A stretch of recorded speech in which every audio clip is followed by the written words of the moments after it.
असं काही नसेल, तुम्ही काळजी करू नका. मी खोटं बोलते का मीरा?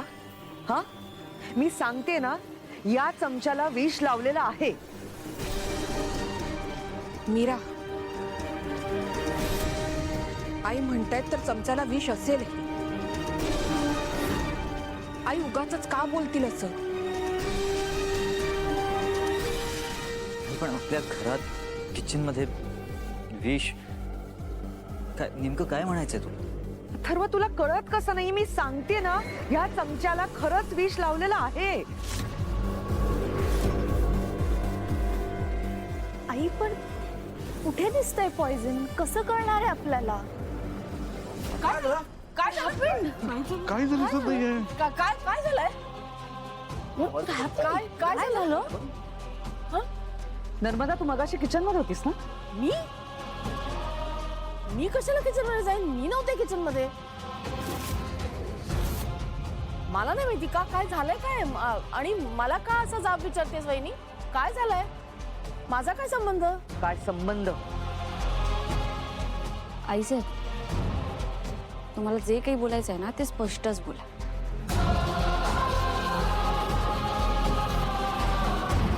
कुणीतरी मीराचा जीव घेण्याचा प्रयत्न केलेला आहे.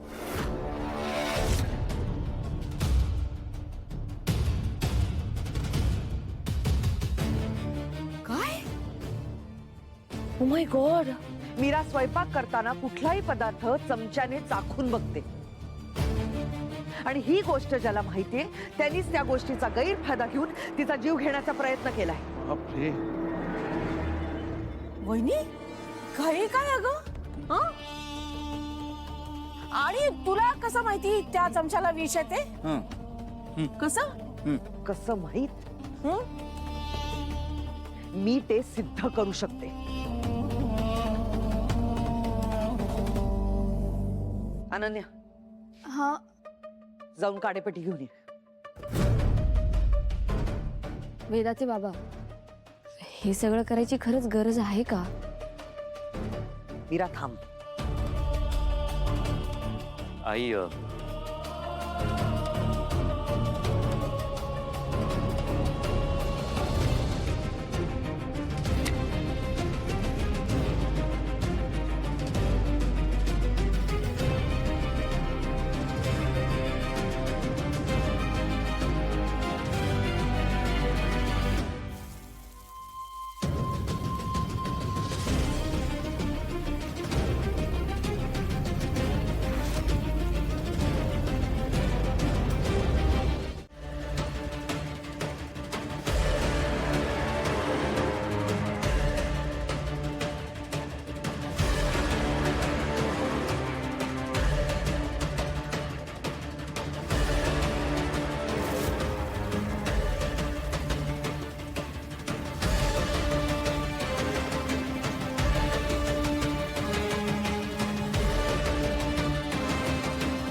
अत्यंत जहाल विष आहे या चमच्याला.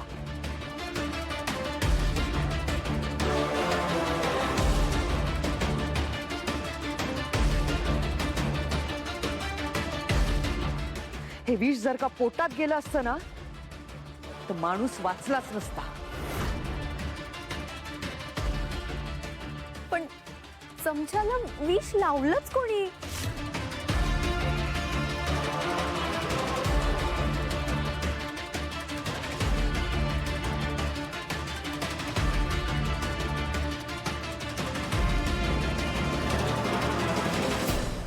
माया,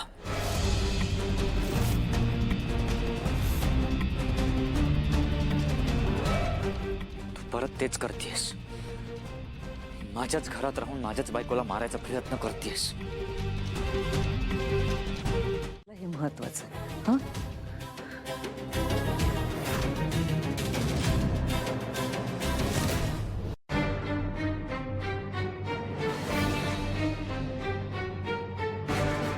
आई, नर्मदा आत्याला काय बोलायचं ते बोलू दे, पण हे सगळं ना मायाचं प्लॅनिंग आहे. माया आपल्यासाठी या घरासाठी धोकादायक आहे. मी बाबांशी बोलणार आहे तिच्याबद्दल. माया या घरात राहता कामा नये. अथर्व, आता काहीही होणार नाही. मीराची महागौरी माता आता आपल्या सोबत आहे.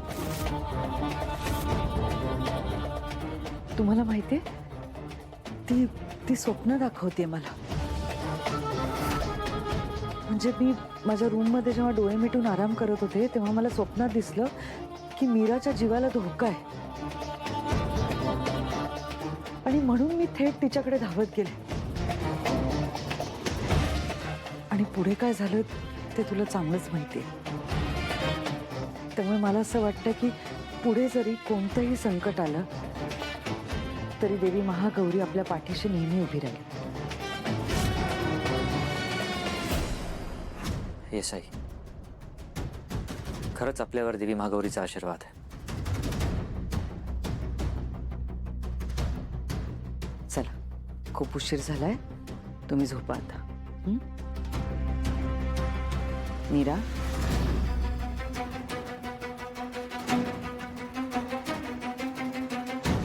नको काळजी करूस, सगळं ठीक होईल.